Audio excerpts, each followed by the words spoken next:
أعوذ بالله من الشيطان الرجيم. بسم الله الرحمن الرحيم. يا أيها المزمل قم الليل إلا قليلا نصفه أو انقص منه قليلا أو زد عليه ورتل القرآن ترتيلا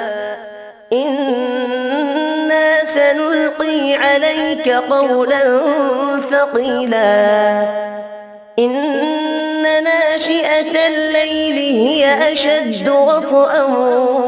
وأقوم قيلا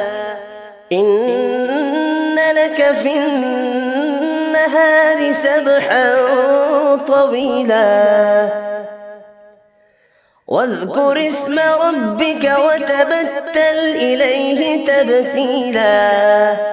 رب المشرق والمغرب لا إله إلا هو فاتخذه وكيلا واصبر على ما يقولون واهجرهم هجرا جميلا وذرني والمكذبين أولي النعمة ومهلهم قليلا إن لدينا أنكالا وجحيما وطعاما ذا غصة وعذابا أليما يوم ترجف الأرض والجبال وكانت الجبال كثيبا مهيلا إنا أرسلنا إليكم رسولا شاهدا عليكم كما أرسلنا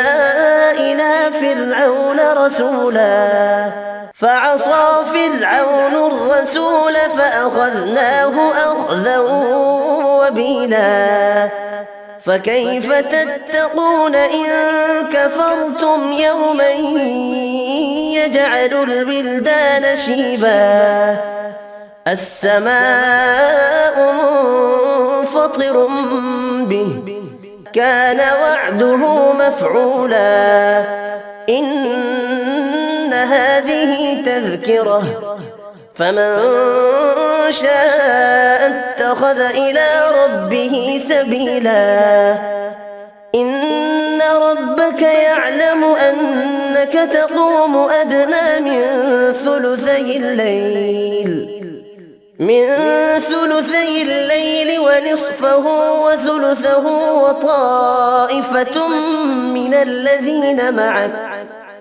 والله يقدر الليل والنهار علم أن لن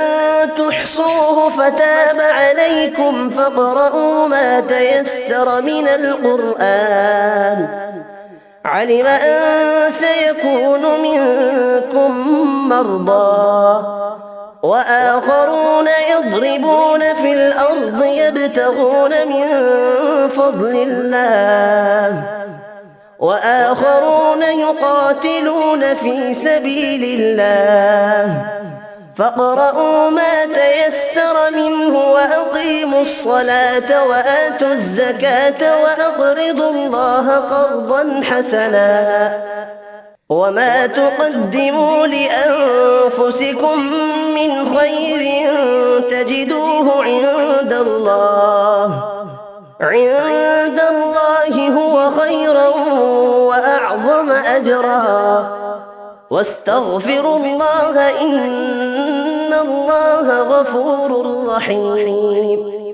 صدق الله العظيم.